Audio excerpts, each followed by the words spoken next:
Hello and Fakhar रागली to all of you. मैं हूं फ़खर यूसुफ़ज़ई और आप देख रहे हैं डिबेट विद फ़खर। आज की डिबेट में बात करेंगे मिडल ईस्ट के हवाले से, चाइना के हवाले से, पाकिस्तान के हवाले से और यकीनन इंडिया के हवाले से, और इस रीजन के हवाले से, क्योंकि हर कोई चाहता है कि उनके अच्छे से अच्छे ताल्लुकात मिडल ईस्ट के साथ कायम रहे, specially Saudi Arabia, Qatar, UAE के साथ या कुवैत के साथ। इसी दौरान एक बड़ा इंपॉर्टेंट विजिट हो रहा है। Prime minister of India Narendra Modi ji ये दौरा कर रहे हैं अमेरिका का। इस हवाले से भी बात करेंगे और इसके साथ साथ चीन और इंडिया के इन्फ्लुएंस की बात करेंगे कि कौन इस एरिया को, मैं ये नहीं कहूंगा कि कैप्चर कर रहा है, लेकिन ज्यादा होल्ड किसका है, इस पे भी बात होगी। और इसके साथ साथ ड्रोन्स की जो डील हो रही है यूएस वर्सेस इंडिया या इंडिया और यूएस के दरमियान, उस हवाले से भी हम बात करेंगे। और मोदी जी जो मकबूल तरीन लीडर के तौर पे उनका एक नया सर्वे भी आया है, उस हवाले से भी थोड़ी सी डिस्कशन हमारी रहेगी। और इस डिस्कशन के लिए हमें ज्वाइन कर रहे हैं political analyst from Saudi Arabia Zahak Tanveer sahab. Zahak sahab, thank you very much for joining the show.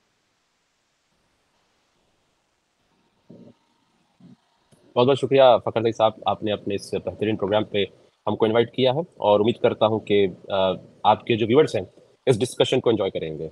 बिल्कुल ज़हाक साहब, एक तो इससे शुरू करूंगा कि मिडिल ईस्ट की एक बड़ी इंपॉर्टेंस है।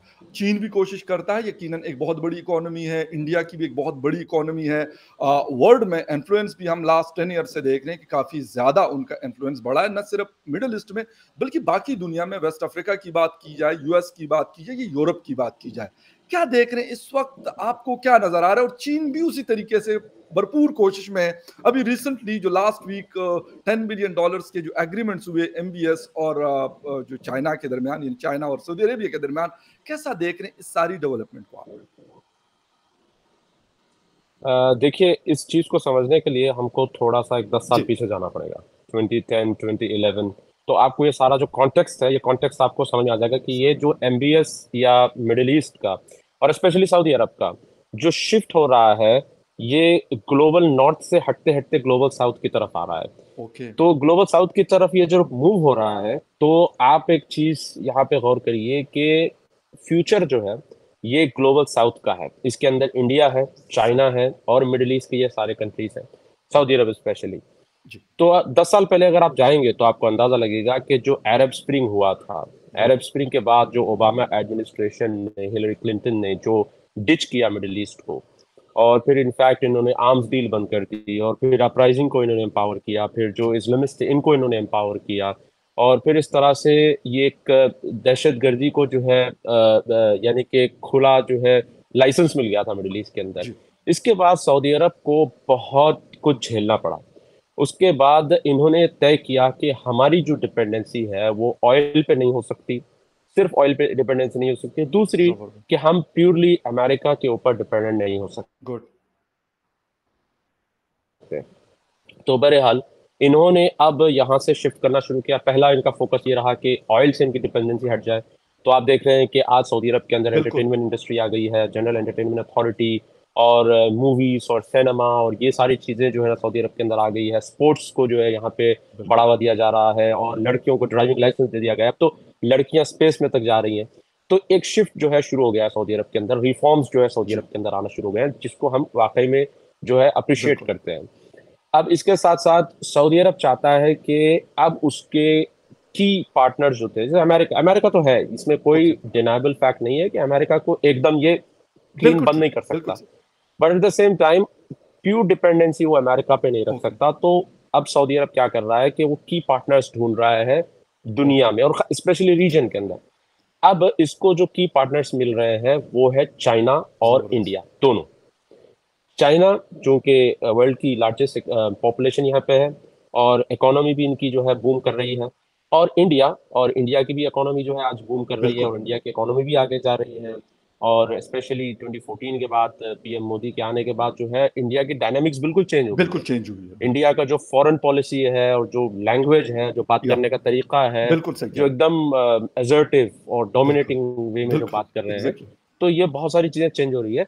इनफैक्ट जीडीपी में सऊदी अरब और इंडिया दोनों रेस कर रहे हैं। कभी जी। इंडिया आगे, कभी सऊदी अरब आगे, इस तरह से दोनों रेस कर रहे हैं। तो सऊदी अरब रिलाई कर रहा है इंडिया के ऊपर और चाइना के ऊपर, दोनों के ओके। ऊपर इस रीजन में। इनफैक्ट रिसेंटली सबसे बड़ा जो ग्रीन हाइड्रोजन का जो प्रोजेक्ट है, इंडिया की कंपनी एल&टी ने इन्वेस्ट किया है यहाँ पे, सो नियोम के अंदर। जी। सबसे बड़ा, वर्ल्ड का सबसे बड़ा ये जो है और वर्ल्ड की इन्वेस्टमेंट है। सबसे बड़ी रिफाइनरी भी तो महाराष्ट्र में लग रही है फ्रॉम सऊदी अरेबिया। बिल्कुल, बिल्कुल, बिल्कुल, अदानी, पेट्रोकेमिकल एक जी, जी, बिल्कुल, बिल्कुल, रिलायंस और अदानी ये सब जी, इसके अंदर इन्वॉल्व है। जी। तो इनफैक्ट एक फ्यूचर अगर आप देखें, तो आपको अंदाजा लगेगा कि ग्लोबल साउथ का फ्यूचर है, और ये ग्लोबल सा साउथ के फ्यूचर में इंडिया लीड कर रहा है। मैं ऐसा नहीं कि मैं इंडिया से हूं तो नहीं, लिहाजा नहीं, मैं वो इंडिया की बिल्कुल तारीफें आपके कर एक रहा हूँ, ऐसा फैक्ट नहीं है। सामने आते हैं ना, मैं बिल्कुल ठीक। फैक्ट आपके सामने रख रहा हूँ। जी, और ये जो विजनरी लीडर्स होते हैं सऊदी अरब, अमीरात के, ये लोग देख लेते हैं कि आगे कौन जाने वाला है, लंबी रेस बिल्कुल का सही। घोड़ा कौन है, और और उसके ऊपर एमबीएस वो का इन्वेस्ट विजन करते मुझे हैं। बहुत ज्यादा बड़ा क्लियर लग रहा है, हालांकि वो एज इतनी नहीं है, लेकिन काफी तेज आदमी है, बड़ा जज कर लेते हैं चीजों को। नहीं, देखिए, एमबीएस अभी 37-38 बिल्कुल, उनकी एज बिल्कुल। है, मगर जी। आप गौर करिए कि ये 21-22 के थे, तो ये रियाद के गवर्नर के स्पेशल एडवाइजर थे 21-22 एज जबरदस्त, में। जबरदस्त, तो वेरी आप अंदाजा अमेजिंग। लगाइए, ये आदमी जो है नॉर्मल नहीं है, एकदम बिल्कुल, एक्स्ट्रॉर्डिनरी है। जबरदस्त। जी। अच्छा, बिल्कुल सही है, इस हवाले से बात करेंगे। अच्छा, एक चीज़ और है, अ, इस दौरान जब हम चीन और इंडिया का डिस्प्यूट देखते हैं, 2019 में गलवान हुआ, या फिर जो एलएसी के ऊपर है, बहुत दफ़ा जो फॉरेन मिनिस्टर ऑफ इंडिया है, डॉक्टर जयशंकर साहब, वो यही कहते हैं कि सिचुएशन नॉर्मल नहीं है, हम कोई ट्रस्ट नहीं कर सकते, ये नहीं कर, तो ये कोई प्रॉब्लम क्रिएट कर सकता है? यकीनन चीन को भी हम इग्नोर नहीं कर सकते रीजन में, और यकीनन इंडिया को भी कोई इग्नोर नहीं कर सकता। देखिए, चीन की अगर आप हिस्ट्री देखेंगे, या मैंने बता रहा हूँ, जी, बहुत सारे ऐसे रिसर्चर्स हैं, स्पेशली एक सऊदी अरब का थिंक टैंक है KFCIRS करके। जी, तो इनका एक पैनल डिस्कशन था, तकरीबन 2 साल पुरानी बात बता रहा हूँ मैं, राइट। वो अटेंड कर रहा था, सुन रहा था। तो उसमें रिसर्चर्स बात कर रहे थे कि चीन जो है, जहाँ भी वो अपना मतलब कदम रखता है, वहाँ पर अपना एक टेरिटोरियल डिस्प्यूट ये खड़ा कर देता है। ओह! चाहे, राइट, हाँ, राइट। चाहे वो ताइवान ले लीजिए, वियतनाम, ये इस बिल्कुल। तरह के आप हर जगह देखिए, इनका जो है ना टेरिटोरियल डिस्प्यूट होता है। हुँ। इसलिए हमेशा से मिडिल ईस्ट ने चीन से ट्रेड एग्रीमेंट्स किए हैं, मिलिट्री एग्रीमेंट्स नहीं किए, यानी कि आर्मी उन्होंने कभी नहीं मंगवाई चीन ओके, से। बिल्कुल, बिल्कुल, बिल्कुल। और ये चीज़ जो है चीन के साथ आप देखिए, हाँ, चीन जो है ऑब्वियसली कंपटीशन में है इंडिया के साथ, और सही, तो चीन कोशिश में लगा रहता है कि इंडिया के अंदर इन्वेस्टमेंट्स ना आए, या इंडिया की जो हालात हैं इसको डिस्टेबलाइज बिल्कुल, किया जाए, बिल्कुल, बिल्कुल। या फिर जो है इंडिया को इस एंगल में दिखाया जाए कि इंडिया स्टेबल नहीं है। ठीक है, ये चीन की फाइन। कोशिशें हैं, बहुत टाइम से चलती आ रही हैं। इसमें चीन ही नहीं, बल्कि कुछ वेस्टर्न पावर्स भी, ग्लोबल नॉर्थ के भी कुछ कंट्रीज हैं जो इसके अंदर इन्वॉल्व हैं, जो ये ओके, कोशिश में लगे रहते हैं कि इंडिया को डिस्टेबलाइज दिखाया जाए, अच्छा, और प्रोटेस्ट को फंड करना, बैक जी, चैनल फंडिंग, प्रोटेस्ट को ओके। बैक चैनल फंडिंग जी, जी, करना, बिल्कुल। या फिर जो ना कियोस्क क्रिएट कर देना, या दंगे करवाना, इस तरह की बहुत सारी चीजें होती हैं। और इंडिया जो है इस चीज से अभी ऊपर हट के जो है चल रहा है, जा रहा है, और इंडिया ये पूरी कोशिश में लगा है कि हुँ। किसी भी तरह का फॉरेन इंटरवेंशन ना हो, और इंडिया एक खुद साख्ता, खुद मुख्तार मुल्क जो है बनते हुए आगे बढ़े, और फिर जो है इस फाइन। कंपटीशन में वो इस दौड़ में आगे रहे। अच्छा, इसी हवाले से एक छोटा-सा आपसे कमेंट चाहूँगा कि मिलिट्री के हवाले से आपने बात की। हमने देखा गल्फ वॉर जब हुई तो अमेरिकन फोर्सेज़ और नाटो फोर्सेज़ और कौन-कौन से लोग जो है वो सऊदी अरेबिया में बैठे होते थे। अब मुझे एग्ज़ैक्ट आइडिया नहीं है कि कितने लोग उनके हैं या बिल्कुल चले गए वापस। तो उनकी रिप्लेसमेंट पाकिस्तान की फ़ौज के लोग भी वहाँ पे आज भी ट्रेनिंग्स के लिए भी जाते हैं और भी बहुत सारी चीज़ें करते हैं, बड़ी जॉब्स कर रहे हैं वहाँ पे। तो ये रिप्लेसमेंट जो यूएस की है, तो ये इंडिया कर सकता है? अगर चाइना को वो नहीं कर रहे, चाइना को इस चीज के लिए अलाउ नहीं करते, तो क्या ये रिप्लेस कर सकते इंडिया? क्योंकि इंडिया का रिकॉर्ड इस तरह का नहीं है कि वो किसी अपनी फोर्सेस को किसी के डिस्प्यूट के लिए या किसी चीज हाँ, के लिए हाँ, भेजे। बिल्कुल, बिल्कुल। जब बात आई है यूएस फोर्सेस की, तो जी, यूएस फोर्सेस का इनके साथ जो है सऊदी अरब के साथ अलायंस रहा था, जी। और एक पैटर्न रहा है कि जब जब डेमोक्रेट्स आए हैं, तो इन्होंने जो है सऊदी अरब से ताल्लुकात खराब किए हैं, मिलिट्री को कट डाउन कर दिया, ओके, आर्म्स डील इन्होंने कट डाउन कर दी, बंद कर दी। और इनफैक्ट बाइडन जब आ रहा था, तो उस टाइम पे इसने कहा था कि मैं सऊदी अरब को पराया स्टेट कर दूंगा, और फिर इनको मैं बिल्कुल। तनहा कर दूंगा, और जमाल एमबीएस के खशखजी खिलाफ के इन्होंने ऊपर बड़ा एक उन्होंने कश स्टैंड लिया हाँ, था। बिल्कुल, जी और फिर बिल्कुल, उसके बाद इन्होंने जो है एक पूरा कैंपेन चलाया था सऊदी बिल्कुल, अरब के खिलाफ, एमबीएस के अगेंस्ट में इन्होंने लॉ सूट्स वहाँ पे बिल्कुल फाइल सही। किए, बहुत सारे यस, इन्होंने साजिशें, कोशिशें की, उसके बावजूद भी एमबीएस जो है ये जो है थ्राइव कर रहा है, और अल्लाह करे और भी आगे करे। अब जहाँ बिल्कुल। तक सवाल है आप जो पूछ रहे हैं कि क्या अमेरिकन मिलिट्री की मिलिट्री रिप्लेसमेंट की बात। रिप्लेसमेंट, तो मुझे नहीं लगता कि एज सच जो है ऐसा कुछ रिप्लेसमेंट होगा। हाँ, ये अलग बात है कि इंडिया और सऊदी अरब के जो मिलिट्री टाइज हैं ये बहुत स्ट्रांग हो गए हैं पहले की बनस्पत। ओके। इनफैक्ट पहली बार हिस्ट्री में सऊदी अरब के जो लैंड फोर्सेस कमांडर हैं फहद बिन जी, अब्दुल्ला, ये बिल्कुल। इंडिया गए थे, विजिट करने गए एग्ज़ैक्टली। थे। बिल्कुल, हाँ, बिल्कुल। इंडिया विजिट किए। और आप रिसेंटली, मैं जहाँ रहता हूँ ईस्टर्न प्रोविंस में, बस जी, यहीं पे करीब में पोर्ट है, हर थोड़े दिन में जो है इंडिया की नेवी यहाँ पे आती है, और सऊदी नेवल फोर्सेस और रॉयल नेवल फोर्सेस और ओके, इंडियन नेवल फोर्सेस, इनका जॉइंट जो है ड्रिल होता है, और जो है फाइन। इनके साथ मिलिट्री एक्सरसाइजेस होती रहती ज़बरदस्त। हैं। गुड। जी। तो इस तरह राइट। से अभी और एक चीज देखिए, इस बार जो 26 जनवरी जी, जी, था, रिपब्लिक डे, जी, उस टाइम पर इजिप्ट के अलसीसी को जो है इंडिया ने इनवाइट किया था, और पहली बार इंडिया में बिल्कुल। इजिप्ट के फोर्सेस आए थे, और जॉइंट जो है ना इनका ड्रिल हुआ था। यस। तो इंडिया की जो आर्मी है, इंडिया जो है ये स्पेशली इजिप्ट से करीब हो रहा है, हुँ, सऊदी अरब से करीब हो रहा है, इमरात से तो है ही। बहुत ज़्यादा। तो इमरात के साथ इनके बहुत क्लोज टाइप्स, बिल्कुल। बहुत ज्यादा क्लोज टाइप्स हो रहे हैं। तो मुझे भी ऐसा लगता है कि फ्यूचर में ऐसा नहीं होगा कि मिडल ईस्ट जो है फॉरेन मिलिट्री के ऊपर ये शायद डिपेंडेंट रहेगा। ओके, ये खुद भी अपनी मिलिट्री को काफी जो है रिवैम्प कर रहे हैं, मॉडर्नाइज फाइन। कर रहे हैं। इसी तरह सही, से सही। सऊदी अरब ने खुद जो है क्या कहते हैं वो सामी करके इनका एक जो है प्लेटफॉर्म है।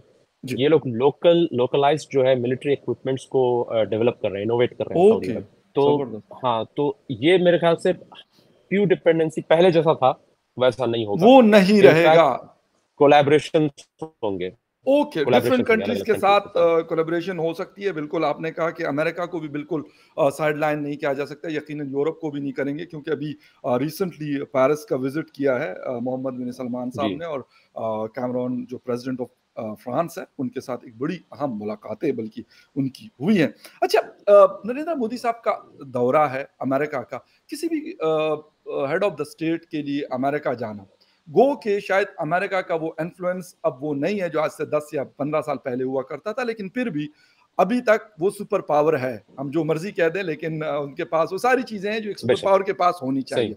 क्या समझ रहे हैं कि क्या इंपॉर्टेंस क्या है इसकी और ड्रोन्स की डील के अलावा क्या हो सकता है? क्योंकि कुछ लोग ये भी कह रहे हैं कि ड्रोन्स की डील अमेरिका बहुत ज्यादा इंटरेस्टेड है कि ये इंडिया के साथ हो $3 बिलियन का। जी जी बिल्कुल।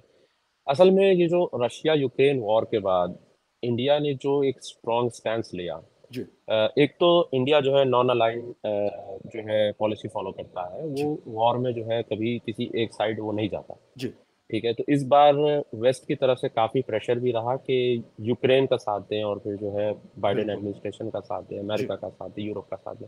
इंडिया ने ये नहीं किया। इंडिया बिल्कुल। ने रशिया को तरजीह दी, और रशिया के साथ इन्होंने ऑयल इंपोर्ट्स वगैरह काफ़ी चीज़ें की।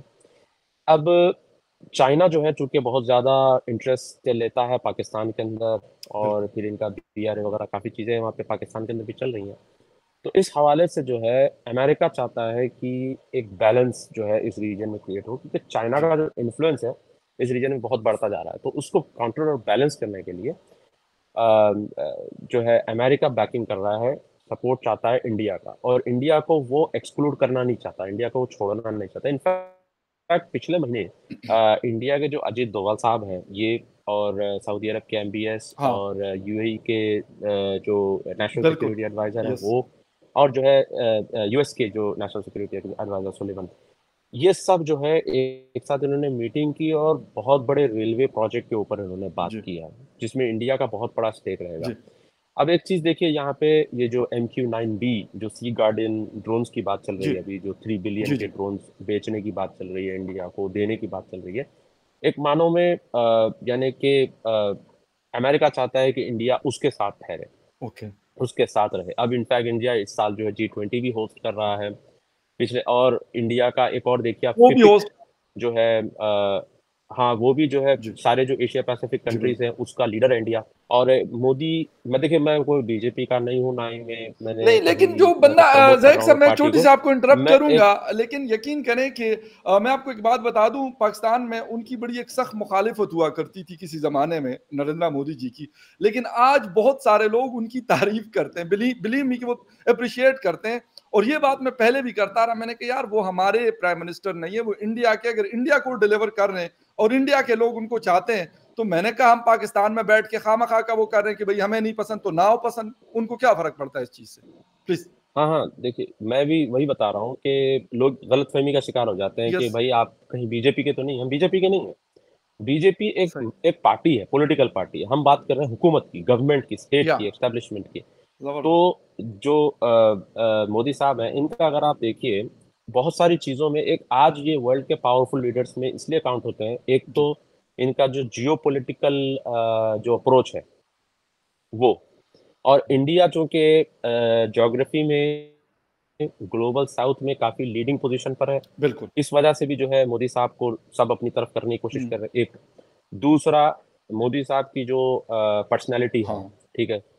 वो एक किस्म से जो है आप गौर करिए कि उनका जो ड्रेसिंग स्टाइल, मीटिंग स्टाइल, गले मिलना सिंपल से आदमी है और जो जो एक है टिपिकल हाथ एशियन इंडियन हाथ या मिलाना। पाकिस्तानी जिस तरह होते हैं ना, जी हाँ, जान वाले लोग। हाँ, तो हाँ, तो एक वो है दूसरा। तीसरा, डिसीजन मेकिंग स्किल्स। ज़बरदस्त। तो डिसीजन मेकिंग में इंडिया और इंडियन लीडरशिप स्पेशली आज जो है बहुत तेज़ है, फटाफट फाइन, डिसीजन ले रही फाइन, है। फाइन। तो ये चीज़ जो है लोगों को अट्रैक्ट करती है, मायने रखती है कि हुँ, आप डिसीजन, बड़े-बड़े decisions, complex decisions, critical decisions कैसे ले रहे हैं। ठीक। तो ये काफ़ी अलग-अलग फैक्टर्स हैं जिसकी वजह से आज इंडिया का जो पोज़ीशन है, जी, वर्ल्ड स्टेज पे बढ़ता जा रहा है। बिल्कुल, और इनफैक्ट मैं एक बात बता सही। दूँ आपको, आप पाकिस्तान से हैं, देखिए हम जो है चाहते हैं, क्योंकि एक प्रॉस्पेरस नेशन के लिए, इंडिया प्रॉस्पेरस नेशन बनना चाहता बिल्कुल है। सही। एक प्रॉस्पेरस नेशन के लिए चाहिए कि उसके नेबर्स भी प्रॉस्पेरस बिल्कुल रहें, ठीक, ठीक है? बिल्कुल ठीक। अभी जैसे सऊदी अरब के आस-पास के जो कंट्रीज़ हैं, बहरीन है, कतर है, यहाँ पर कुछ भी डिस्टेबिलिटी होती है, तो इसका इम्पैक्ट सऊदी अरब के ऊपर पड़ता है, सऊदी बहुत अरब की बड़ा, इकोनॉमी पे पड़ता है। बेशक। तो किसी भी टाइप का प्रॉब्लम अगर पाकिस्तान के अंदर होता है, तो उसका इम्पैक्ट इंडिया पर भी पड़ता है। और एक गलतफ़हमी जी, जो है अक्सर पाकिस्तानी हज़रात को है कि इंडियंस जो है पाकिस्तान को नस्त-ए-नाबूद करना चाहते हैं, बिल्कुल सही मिटा कह देना रहे चाहते हैं। हैं। ऐसा बिल्कुल नहीं है। एग्ज़ैक्टली, बिल्कुल देखिए ठीक है। पाकिस्तान बनना था, बन गया, सख्त मुखालिफत सही, मौलाना अबुल कलाम आज़ाद रहमतुल्लाह बिल्कुल अलैह ने ठीक। की थी, मगर उसके बावजूद भी बन गया। ठीक है, बन गया, ओके, फाइन। अब जो हो गया, सो हो गया। अब हमारा भी यही मुद्दा है, मैं इंडियन मुस्लिम हूँ, प्राउड इंडियन जी, मुस्लिम हूँ, और मैं यही कहता हूँ ज़बरदस्त। कि देखिए आपको पाकिस्तान मिल गया, आप आपके मुल्क के लिए पैट्रियोटिक रहिए, हम हमारे मुल्क के लिए पैट्रियोटिक बेशक, रहेंगे। बिल्कुल, और ज़बरदस्त। बिल्कुल। और पाकिस्तानी हज़रात से मेरी एक रिक्वेस्ट है कि आप जो है अपने मुल्क की तरक्की और उसकी सक्सेस के लिए बिल्कुल, सोचिए। एग्री। हमेशा से मैंने एक एटीट्यूड देखा है कि जी। इंडिया के मुसलमानों को लेके अननेसेसरी जो है वो इंटरफियर करना शुरू कर देते हैं, उनके बारे में ये बात पॉइंट करते आप हैं। बहुत अच्छा उठा रहे हैं, बल्कि इस पे आप अगर डिटेल बता दें थोड़ी-सी तो बहुत अच्छी होगी, क्योंकि कश्मीर के हवाले से मैं एक प्रोग्राम कर रहा था, तो मैं वहाँ से जो श्रीनगर से मेरे साथ एक दोस्त बैठे हुए थे, मैंने उनको कहा, मैंने कहा यार अभी कुछ दिन पहले मैं खैबर पख्तूनख्वा के किसी एरिया में गया हुआ था, तो मैं कहा मस्जिद में एक आदमी खड़े हो गए और उसने कहा कि जी वहाँ पे तो जुल्म और बर्बरियत का बाज़ार गर्म है, आप कश्मीर जाएँगे तो इतने कुरान जला दिए, तो मस्जिद उड़ा दिए, पता नहीं क्या-क्या। मतलब मैं उसकी शक्ल देख रहा हूँ कि यार ये बंदा क्या कह रहा है यार, ये मतलब इतनी बड़ी खबर कहीं छुप सकती है दुनिया में, मतलब श्रीनगर में ना हो, दिल्ली में ना हो, किसी भी जगह पे हो, छुप सकती, चीन में नहीं छुप सकती तो इंडिया में कैसे छुप सकती है, या पाकिस्तान में या नहीं अफगानिस्तान में देखिए, कैसे? कश्मीर कश्मीर का विज़िट मैंने खुद किया। बिल्कुल सही है। मैंने खुद 2 महीने पहले अप्रैल में रमज़ान की ईद मेरी वहीं पे, रमज़ान से 1 दिन पहले मैं वहीं पे था, कश्मीर में ही था। जबरदस्त, वाई जबरदस्त। 20 समिट, G20 समिट का जो वाई 20 यूके मई में मैनेजमेंट हुआ, प्रोग्राम था, बिल्कुल। उसमें मुझे इनवाइट किया गया था मुझे, तो मैं गया था वहाँ पे। तो मैं देखिए, मैं प्रैक्टिसिंग मुस्लिम हूँ, दाढ़ी है मेरी, ठीक है? और मैं रोज़े जबरदस्त। में भी था, और मैं जब वहाँ ऑडिटोरियम में बैठा था, तो ऑर्गेनाइज़र आए, आकर उन्होंने कहा कि सर आप फास्टिंग कर रहे हैं? हाँ, उन्होंने मुझे जो है इफ्तारी दी। गुड, उसके बाद दूसरे दिन हम घूमने निकले वहाँ पे, तो मैंने अपनी आँखों से मुशाहिदा किया, वहाँ पर इंटरनेशनल स्टूडेंट्स पढ़ने के लिए आए हुए हैं, ठीक है? गुड। ईरान से हैं, अफ़गानिस्तान से हैं, आपके वाह, तंज़ानिया से हैं, आपके इंडोनेशिया से हैं, मलेशिया से, जबरदस्त। यहाँ से स्टूडेंट्स पढ़ने के लिए आ रहे हैं वहाँ पे, कश्मीर में। वाह, और इंफ्रास्ट्रक्चर काफ़ी डेवलप हो चुका है। बिल्कुल सही। लुलु जो है वो इन्वेस्टमेंट कर रहा है वहाँ पर, फूड बिल्कुल, अरब प्रोसेसिंग ग्रुप यूनिट्स जो वहाँ है पे बन रहे मिडल हैं। ईस्ट का। हाँ, तो चेंजेस वहाँ पे आ आ रही है और पॉजिटिव चेंजेस आ रही हैं। गुड। तो ये एक एटीट्यूड जो पाकिस्तानी हजरात का जो है कि भाई कश्मीर हाँ, कश्मीर हाँ। कश्मीर, देखिए हम ये कहते हैं, देखिए Kashmir is a dead horse now for Pakistan. Pakistan के लिए हुँ, कश्मीर एक डेड हॉर्स है। आप सही, अपनी तरक्की के लिए सोचिए, आपके मुल्क को आप बिल्कुल, आगे कैसे ले जा सकते हैं, आपकी जीडीपी आगे कैसे जाएगी, आपकी एग्री। इकोनॉमी, इस पे फोकस करिए। जी। बिल्कुल सही। अच्छा, एक आखिरी सवाल करूँगा, आपने कहा कि वेस्टर्न कंट्रीज़ भी है जो डिस्टेबलाइज़ करना चाहती है हिंदुस्तान को। मुझे जी। आज ही मैं क्योंकि कुछ न्यूज़ पढ़ रहा था तो उसमें एक खबर मैं पढ़ रहा था इंटरनेशनल मीडिया की। उन्होंने कहा कि जी जो बीबीसी की डॉक्यूमेंट्री है, वो दिखाई जानी है जिस वक़्त मोदी साहब विज़िट करेंगे। ये ऑस्ट्रेलिया में भी हुआ जिस वक़्त उन्होंने G7 के बाद ऑस्ट्रेलिया का विज़िट किया। अब यूएस का विज़िट कर रहे हैं, तो वहाँ पे भी ये दिखाने का वो हो रहा है। इस तरह की चीज़ें भी आप समझ रहे हैं कि ये इसका एक हिस्सा है या बस ठीक है वो करते हैं तो करने दें? नहीं नहीं, देखिए ये आप अगर गौर करेंगे जी, तो ग्लोबल साउथ में जितने लड़ाइयाँ और कॉन्फ्लिक्ट्स हुई हैं, इसके पीछे ग्लोबल नॉर्थ का ही हाथ रहा है। चाहे वो ओके, इंडिया पाकिस्तान का मसला हो, इंडिया पाकिस्तान के बीच ज़बरदस्त। की लड़ाई हो, हुँ, या फिर मिडल ईस्ट के अंदर जो है फ़लस्तीन इज़राइल ले लो, या बिल्कुल, फिर middle eastern countries Saudi Iran का मसला ले लीजिए आप। बहुत बड़ा कॉन्फ्लिक्ट इसमें रहा। जो आग में तेल डालने का काम ग्लोबल नॉर्थ कर रहा है, ग्लोबल नॉर्थ के मीडिया कर रहा इराक, है, सऊदी ठीक है? अरेबिया का। हाँ, और ये जी, हमेशा से कोशिश ये करते हैं ताकि ये कॉन्फ्लिक्ट बरकरार रहे, ताकि ओके, ये सक्सेसफुल हो ही ना। इस वजह से ये लोग करते हैं। अभी मोदी की जो विजिट है, पीएम मोदी की जो विजिट है, इसको लेकर भी ये लोग बीबीसी डॉक्यूमेंट्री की हाँ, शक्ल में, हिंडनबर्ग रिपोर्ट की बिल्कुल, शक्ल यस, में, ये सब ब्लैकमेलिंग टेक्निक्स हैं। ये सब ब्लैकमेलिंग टेक्निक्स है। अगर आप देखें, अगर आप उसूल पर बात करें, वाकई में अगर उसूल पर बात करें, बिल्कुल तो ठीक है, आप बिल्कुल सही। देखिए किसने मारा सबसे ज्यादा लोगों को, जो वेपन्स ऑफ मैस डिस्ट्रक्शन के नाम पे पूरा इराक तबाह किया, ठीक है? Jack Straw, more than a जो उसके मिलियन अंदर BBC people, document, more than a हाँ, मिलियन पीपल बीबीसी सिर्फ इन डॉक्यूमेंट्री इराक में, में। जी, बीबीसी डॉक्यूमेंट्री में जैक स्ट्रॉ जो एक फेमस फिगर है, बिल्कुल, उसी के उसी डोजियर के पर तो पूरा इराक जो है तबाह हो गया, पूरा बिल्कुल इराक हुआ है, तबाह हो गया। उसके बिल्कुल बाद हुआ आप है, देखिए बेशक। डिस्टेबिलिटी। हाँ, तो ये चीजें लोग नहीं देखते। 2002 ठीक है, 2002 से पहले अफ़गानिस्तान है, आशिलपुरा का लीबिया है, रैयत, सूडान है, इराक है, अफगानिस्तान है, मतलब लीबिया है, सीरिया है, सीरिया है, कौन से कंट्रीज़ पूरा हैं का जिनके पूरा साथ नहीं बर्बाद हुआ? किया। और फिर ये जो है हमारे पास कहते हैं होशियारी की बातें कर रहे हैं कि भाई हुँ, मोदी या देखो 2002 बिल्कुल, में ऐसा हुआ बिल्कुल, था, बिल्कुल, वैसे हुआ बिल्कुल। था। बिल्कुल, तो बिल्कुल, देखिए, अभी ऐसा है कि जो हो गया सो हो गया, सही, ठीक है? हम उस पे अब कुछ नहीं कर सकते। आगे अब बढ़ना आगे चाहिए। क्या करना है? आगे बढ़ना चाहिए। बहुत ये मेरा जो कहना है। बिल्कुल ज़हाक तनवीर साहब, थैंक यू वेरी मच। बिल्कुल आपकी इस बात से मैं बिल्कुल 100% एग्री हूँ कि पीछे जो कुछ हो चुका है वो माज़ी को यानी पास्ट को कोई भी रिवाइव नहीं कर सकता, अच्छा या बुरा। अमेरिका ने जहाँ-जहाँ पे किया वो ज़हाक साहब ने भी ज़िक्र किया और मैं भी अक्सर शोज़ में ही कहता हूँ कि आप सबसे बड़े डेमोक्रेसी के या फिर ह्यूमन राइट्स के अलंबरदार यूरोप हो, जिसमें यूके सबसे बड़ा है और या फिर अमेरिका हो। लेकिन सबसे ज़्यादा न्यूक्लियर बॉम्ब का इस्तेमाल भी इन्होंने पहली दफ़ा किया जो अभी तक आखिर 1945 में इराक हो या बाकी कंट्रीज़ के जो नाम लिए वहाँ पे ना तो पाकिस्तान ने ऐसा कुछ किया है, ना हिंदुस्तान ने किया है, ना किसी और कंट्री ने किया है। किया है तो इन 2-3 बड़ी ताकतों ने किया है। खैर एनीवे ज़हाक साहब बहुत अच्छा लगा आपके साथ यकीनन आइंदा भी आपके साथ शोज़ में मुलाकात होती रहेगी। Thank you very much once again and thank you very much viewers for watching debate with Fakhar Yusufzai. किसी और डिबेट में फिर मिलेंगे, तब तक के लिए टेक केयर एंड बाय।